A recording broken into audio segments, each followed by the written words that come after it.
Medina পাই না, জান্নাতে Medina পাই না, জান্নাতে মদিনা পাই না, কিন্তু মদিনায় গিয়ে দেখলাম একটা জায়গা আছে, মা বাইনা ওয়া বাইতি মিম্বারি রওজাতুম মিন রিয়াজিল জান্নাহ। মদিনায় গিয়ে দেখলাম একটা জায়গা আছে, ওইটার নাম রিয়াজুল জান্নাহ। তো মদিনায় গেলে জান্নাতের টুকরা তো অটোমেটিকলি আমি পেয়ে যাচ্ছি। মদিনায় গেলে শুধু জান্নাত পাওয়া যায়? আরে না, মদিনায় গেলে জান্নাতের মালিক মদিনাওয়ালার নবীকেও পাওয়া যায়। তো জাবান খুলে বলে সুবহান। ওই নবীর মিলাদুন নবীর পক্ষে আমরা কথা বলি, বলুন তো মন থেকে মিলাদুন নবীর পক্ষে আমরা খুশি নাকি বেজার? ডান হাত তুলে বলতে হবে খুশি না বেজার? তবে আমার কষ্ট লেগেছে এবার জশ্নে জুলুসে ব্রাহ্মণবাড়িয়া, কসবা, গোপীনাথপুরে একটা জশ্নে জুলুস হচ্ছিল, সেইখানে বাতিলরা হামলা করেছিল, আপনারা দেখেছেন। আমার কষ্ট লেগেছে কোন জায়গায় জানেন?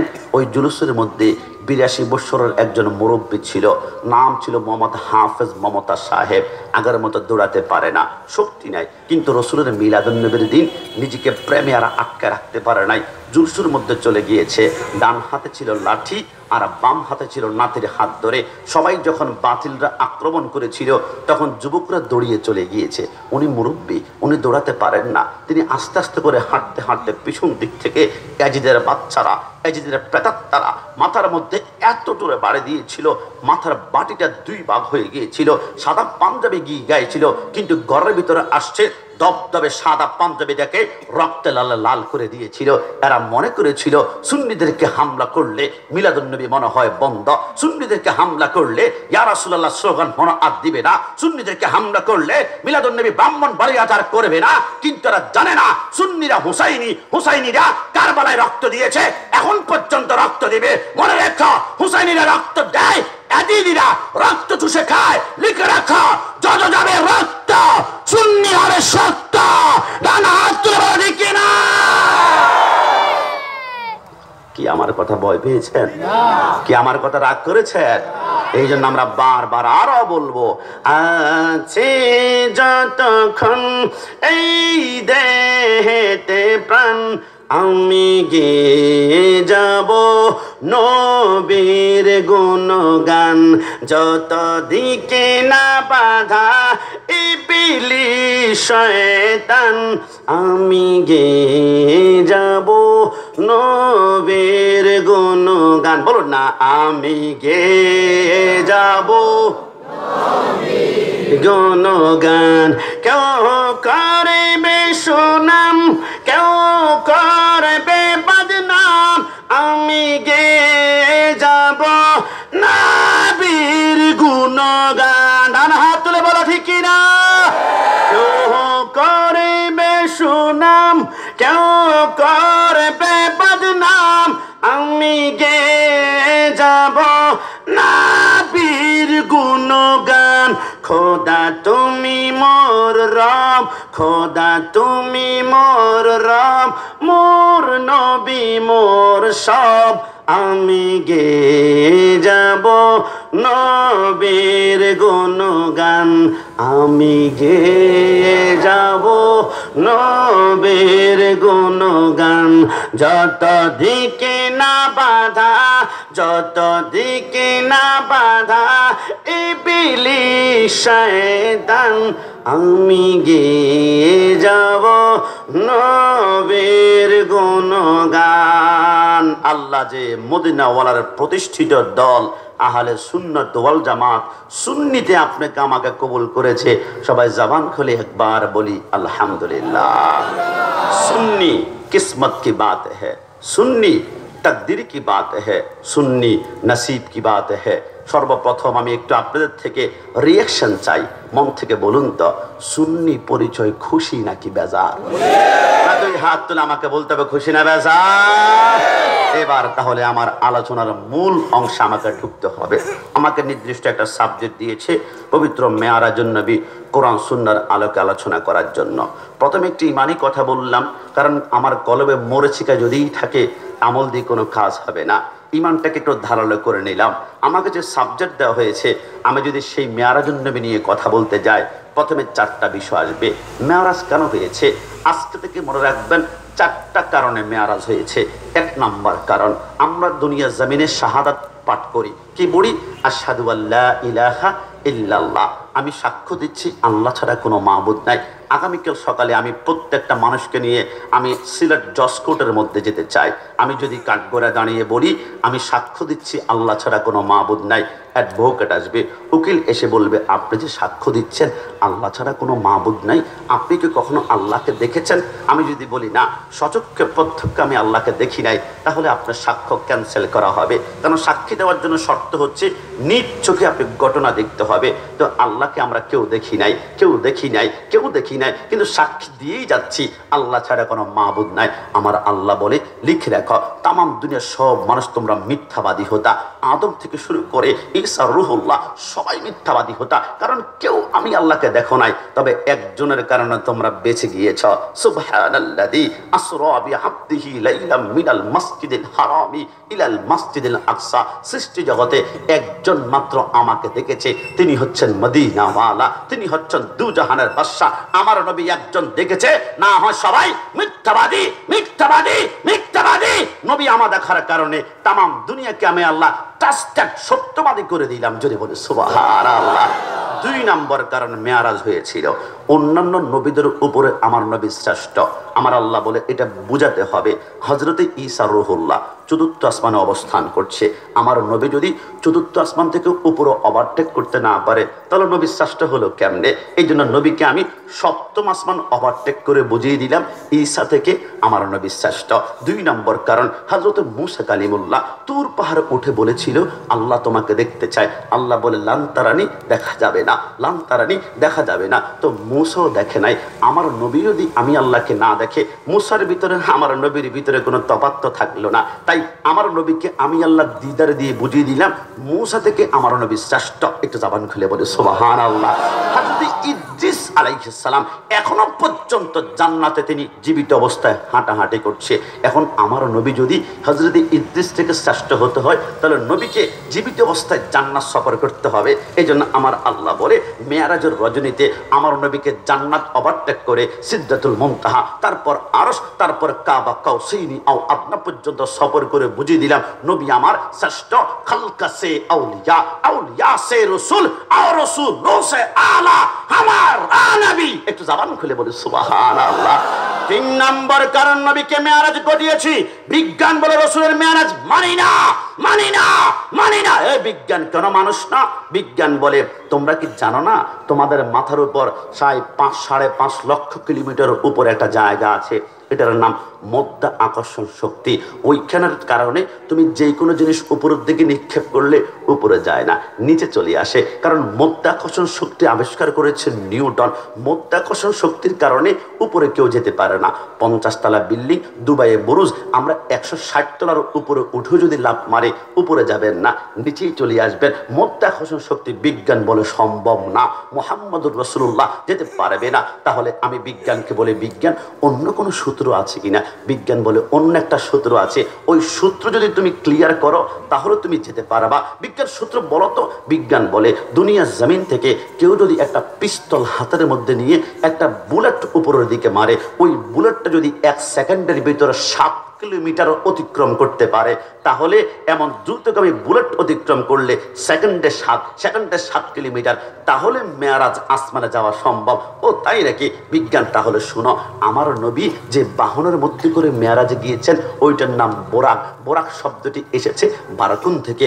বারকুন শব্দের অর্থ হচ্ছে কারেন্ট, মানে বিদ্যুৎ। আমি যদি এই মুহূর্তে সিলেট থেকে বিদ্যুতের সুইচ টিপ দিই, 1 সেকেন্ডের ভিতরে বিদ্যুৎ যাবে 1,86,000 কিলোমিটার। তুমি বলো 1 সেকেন্ডে 7 কিলোমিটার অতিক্রম করলে নবী মেয়ারাজে যেতে পারবে? তো আমার নবী যেই বোরাকে গিয়েছেন ওইটা প্রতি সেকেন্ড অতিক্রম করে 1,86,000 কিলোমিটার। যদি বলি সুবহানাল্লাহ। বিজ্ঞান বলে ক্ষমা চায় আর রহমান আল্লামাল কুরআন। আমার আল্লাহ বলে বিজ্ঞান মনে রাখবি তুই কিন্তু আমার কোনার একটা অংশ মাত্র। একটু জবান খুলে বলে সুবহানাল্লাহ। 4 নম্বর কারণ নবীকে মেয়ারাজে কেন নিয়েছে? মাকামে মুস্তাফা, রসুলের পাওয়ার দেখানোর জন্য, রসুলের সরকারের মধ্যে শক্তি দেখানোর জন্য। আমরা আয়াতটি যখন পড়ি সূরা বনী ইসরাঈলের, আমরা কি পড়ি? সুবহানাল্লাযী আসরা। আসরা শব্দের অর্থ ভ্রমণ করা। কিন্তু আমরা যদি এই মুহূর্তে আপনাদের সিলেট, কুলাউড়া, কমলগঞ্জ থেকে আমরা যদি কোনো সফরে যাই, আমরা লিখি কমলগুষ্টু কক্সবাজার সফর সফর সফর, জীবনে আশ্রা লেখি নাই। সফর শব্দের অর্থ ভ্রমণ করা, আবার আশ্রা শব্দের অর্থ ভ্রমণ করা। আল্লাহ সফর না লিখে আশ্রা কেন লিখেছেন? আমার আল্লাহ বলে, সত্যি করে বল কাশিমি, তুই যখন ভ্রমণ করস তুই কি রাতের বেলা ভ্রমণ করস নাকি দিনের বেলা? আল্লাহ, আমি তো দিনের বেলা ভ্রমণ করি। কেন করস দিনের বেলা? আল্লাহ, দিন ছাড়া, সূর্যের আলো ছাড়া আমি সাগরে দেখতে পারবো না, নদী দেখতে পারবো না, পাহাড় দেখতে পারবো না। আমি দুনিয়া দেখতে হলে সূর্যের আলো প্রয়োজন। কিন্তু আমার আল্লাহ বলে, আমার বন্ধুকে কিন্তু আমি দিনের বেলায় সফর করার নাই, বন্ধুকে আমি রাতের বেলায় সফর করিয়েছি। কেন কেন? কারণ দিনের বেলা সফর করলে মানুষ বলবে মুহাম্মদুর রাসূলুল্লাহ সূর্যের আলো ছাড়া সফর করতে পারে না, চন্দ্রের আলো ছাড়া সফর করতে পারে না। কিন্তু তুই তো জানিস না, ये चाँद सूरज तू चमकता है, ये तेरे भूल है, तू भी मेरा हुजूर का कदमों की धूल है। अरे चाँद সূর্য বানিয়েছি, রসুলের কদমের ধুলা দিয়ে একটু জাবান খুলে বলে সুবহানাল্লাহ। আমার রসুল চাঁদ সূর্যের ধার ধারে না। এবার আসরাবি আব্দিহি লাইলান, লাইলান মানে রাতের কিছু অংশের ভিতরে নবী আমার 27 বছর মেয়ারাজ করেছেন। নবী বলে, আমি যে বিছানা থেকে উঠছিলাম, আমি ওঠার সময় দেখলাম বিছানাটা গরম।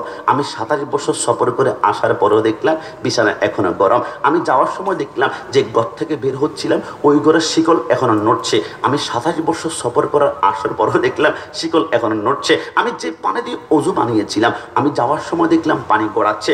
আসার 27 বছর পরে এসেও দেখি পানি গড়াচ্ছে।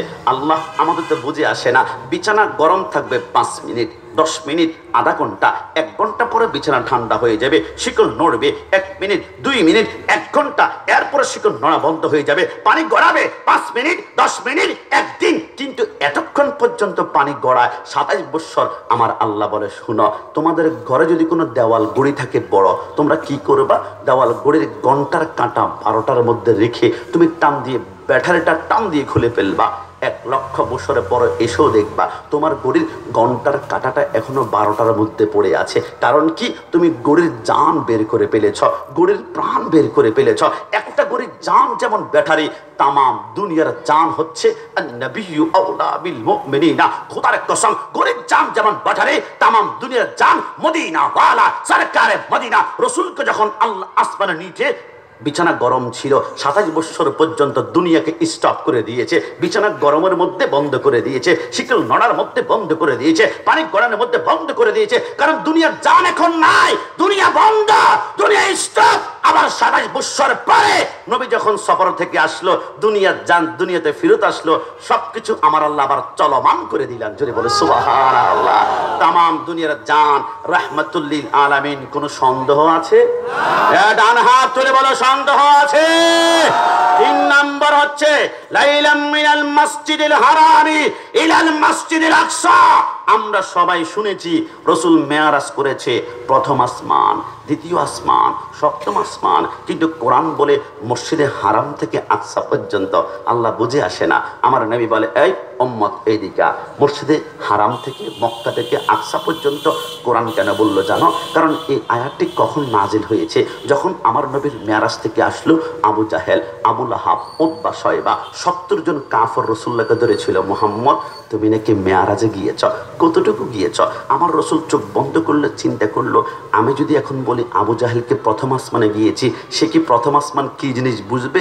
প্রথম আসমান দেখতে কেমন? তার কি প্রথম আসমান সম্পর্কে জ্ঞান আছে? আমি চিন্তা করলাম না, আবু জাহেলকে প্রথম আসমান বলে সে বিশ্বাসই করবে না, কারণ তার এই সম্পর্কে জ্ঞান নাই। কতটুকু পর্যন্ত তার জ্ঞান আছে আমি চিন্তা করে দেখলাম। মাঝে মাঝে মক্কা থেকে বাইতুল মুকাদ্দাসে ব্যবসায়িক কাজের জন্য আবু জাহেল যেত। মক্কা থেকে সেইখানে সবচেয়ে দ্রুততম গোনা দিয়ে যেতে যায় অন্তত পক্ষে 3 মাস সময় লাগে। আমি বললাম 3 মাসের রাস্তা রাতের কিছু অংশতেই আমি পার করেছি। আবু জাহেল এটা শুনেই তো গ্রহণ করতে পারলো না, সম্ভব নয়। আমার রাসূল বলে, কিছুক্ষণ পরে হযরতে আবু হুরায়রা জিজ্ঞেস করে, নবী কতটুকু সফর করেছেন? আমার নবী বলে, আমি চোখ বন্ধ করে দেখলাম আবু হুরায়রার জ্ঞান হচ্ছে প্রথম আসমান পর্যন্ত। আমি বললাম, আবু হুরায়রা আমি প্রথম আসমানে গিয়েছি। দ্বিতীয়বার এসে ওসমান জিজ্ঞেস করে, নবী কতটুকু সফর করেছেন? আমি দেখলাম ওসমানের জ্ঞান হচ্ছে 7ম আসমান পর্যন্ত। আমি বললাম, ওসমান আমি সপ্তম আসমান গিয়েছি। ওমর ফারুক জিজ্ঞেস করো নবী কতটুকু গিয়েছেন? আমি দেখি ফারুক আজম জ্ঞান সিদ্ধাতুল মুনতাহা পর্যন্ত। আমি সিদ্ধাতুল মুনতাহা গিয়েছি। কিছুক্ষণ পরে মাওলা আলী জিজ্ঞেস করে নবী কতটুকু গিয়েছেন? নবী আমার বলে আমি দেখলাম মাওলা আলীর জ্ঞান হচ্ছে আরশ মাকান পর্যন্ত। কিছুক্ষণ পরে সিদ্দিক আকবর বলে নবী কতটুকু গিয়েছেন? আমি দেখলাম সিদ্দিক আকবর জ্ঞান হচ্ছে কাবা কাউসাইনি আও আদনা লামকান পর্যন্ত। আমি লামকানে গিয়েছি। নবী বলে যার জ্ঞানের পরিধি যতটুকু অতটুকু সংবাদ দিয়েছি। তবে মনে রেখো আল্লাহ মাকা মালাম তাকুন তালাম, দুনিয়ার জ্ঞানের সৃষ্টিকর্তা আল্লাহ, কিন্তু মালিক হচ্ছে মদিনা ওয়ালা। একটু জবান খুলে বলে সুবহানাল্লাহ। আমার আল্লাহ বলে দুনিয়ার কোন প্রাইভেট জেট দিয়ে আমার বন্ধুকে আমি মেরাজে নেব না, বন্ধুকে মেরাজে নেব বরাক দিয়ে। একটু জবান খুলে বলে সুবহানাল্লাহ। যুবক আমার পর্দা নিশিন এমন না, আল্লাহর নবী বলে আমি সরকারে মদিনা বোরাকের মধ্যে সফর করলাম। বোরাকের মধ্যে ওঠার পরে জিব্রাইল লাগাম টানতে শুরু করলো। কিছু দূর যাওয়ার পরে জিব্রাইল বলে কিফিয়া মুহাম্মদ সাল্লাল্লাহু আলাইহি ওয়াসাল্লাম, নবী আপনি একটু নামুন না বোরাক থেকে। আমার নবী নামলো। জিব্রাইল বলে নবী কি দেখতে পাচ্ছেন? আমার নবী বলে বিশাল একটা ময়দান দেখতে পাচ্ছি। ওই ময়দানে কি দেখতে পাচ্ছেন? আমার নবী বলে অসংখ্য মানুষের মাথার মধ্যে জিব্বার মধ্যে লোহার শিকল লাগিয়ে গাছের সাথে টাঙ্গানো হয়েছে। যতক্ষণ না পর্যন্ত জিব্বার টুকরা টুকরা হয়ে পড়ে না যায় অতক্ষণ পর্যন্ত ক্ষমা করা হয় না। আমার নবী বলে জিব্রাইল এরা কারা? জিব্রাইল বলে নবী আপনি আমাকে কেন জিজ্ঞেস করছেন? আপনি তো সাইয়্যিদুল মুরসালিন, আপনি আমার পয়গাম্বর, আমি আপনার উম্মত, আপনি সব কিছুই তো জানেন। আমার নবী বলে আল্লাহর কসম আমি জানার জন্য প্রশ্ন করি নাই, আমি আমার উম্মতকে জানিয়ে দেওয়ার জন্য প্রশ্ন করেছি। জোরে বলি সুবহানাল্লাহ। 2 নম্বর জায়গার মধ্যে গেলাম। জিব্রাইল বলে কিফিয়া মুহাম্মদ সাল্লাল্লাহু আলাইহি ওয়াসাল্লাম, নবী বলা হবে তবে একটু সামনে চলুন না, আরেকটা জায়গার মধ্যে আপনি কি দেখতে পাচ্ছেন? আমার নবী বলে বিশাল একটা ময়দান দেখতে পাচ্ছি। ওই ময়দানে কি দেখতে পাচ্ছেন? অসংখ্য মানুষের মাথার নিচে বড় বড় পাথর দিয়ে ঘুমিয়ে আছে। চোখটা যখন বন্ধ করবে উপর থেকে ফেরেশতার একটা পাথর দিয়ে বাড়ি মারে, মাথার মগজগুলা ছিন্ন ভিন্ন হয়ে যায়। জিব্রাইল এরা কারা? নবী বলা হবে 3 নম্বর জায়গার মধ্যে চলুন না। আমার নবী গেল। জিব্রাইল বলে নবী কি দেখতে পাচ্ছেন? আমার নবী বলে আমি বিশাল একটা রক্তের সাগর দেখতে পাচ্ছি। অসংখ্য মানুষ সেইখানে হাবুডুবু খাচ্ছে নিঃশ্বাস নেওয়ার জন্য। নাকটা যখন বের করবে উপর দিকে ফেরেশতারা আরেকটা পাথর মারে, মগজগুলো বের হয়ে রক্তের সাথে মিক্স হয়ে যায়। জিব্রাইল বলে নবী সর্বশেষ একটা জায়গার মধ্যে চলুন না। আমার নবী গেল। জিব্রাইল বলে নবী কি দেখতে পাচ্ছেন? আমার নবী বলে 500 বছর রাস্তা লম্বা একটি গাছ দেখতে পাচ্ছি। ওই গাছের নিচে কি দেখতে পাচ্ছেন? আমার নবী বলে গাছের নিচে একজন নূরানী সুরতের মানুষ দেখতে পাচ্ছি। ওই মানুষের সামনে কি দেখতে পাচ্ছেন? নবী আমার বলে দেখতে পারলাম ওনার সামনে কোটি কোটি নাবালক বাচ্চা বসে বসে আল্লাহর কোরআন তেলাওয়াত করছে। একটু জবান খুলে বলে সুবহানাল্লাহ। পরের জায়গা পরের জমিন ঘরে বানায় আমি রই, আমি তো সেই ঘরের মালিক নই। কি আপনাদের কষ্ট হচ্ছে? বলুন না। পরের জায়গা পরের জমিন পরের জায়গা ঘরে বানায় আমি রই, আমি তো সে ঘরের মালিক নই, আমি তো সে ঘরের মালিক। ও সে ঘরে খানা যার জমিদারি,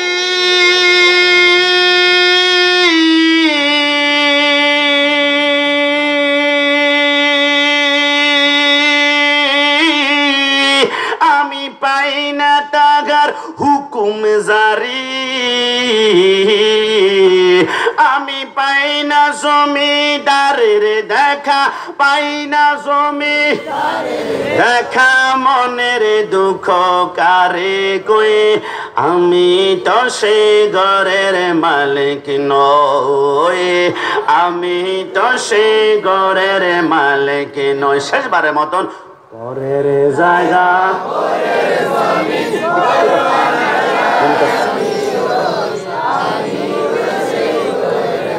কি নই, আমি তো সে ঘরের মালিক জিব্রাইল বলে নবী আপনি প্রথম জায়গার মধ্যে এবারে কি দেখেছেন বলুন। আমার নবী বলে অসংখ্য মানুষের জিব্বার মধ্যে লোহার শিকল লাগিয়ে টাঙ্গানো হচ্ছে, জিব্বাটা টুকরা টুকরা করে হয়ে যাচ্ছে। নবী আমার বলে অন্য কেউ নয়, ফালা তাকুল্লাহুমা উফি ওয়ালা তানহারহুমা ওয়া কুল্লাহুমা কাওলান কারীমা। দুনিয়ার জমিনে যে সন্তান আব্বা আম্মার সাথে তর্ক বিতর্ক করেছিল, আব্বা আম্মার সাথে গাদ্দারি করেছিল, এ আমার যুবক ভাইয়ারা, আমি কোন মায়ের কথা বললে তোমাদের চোখের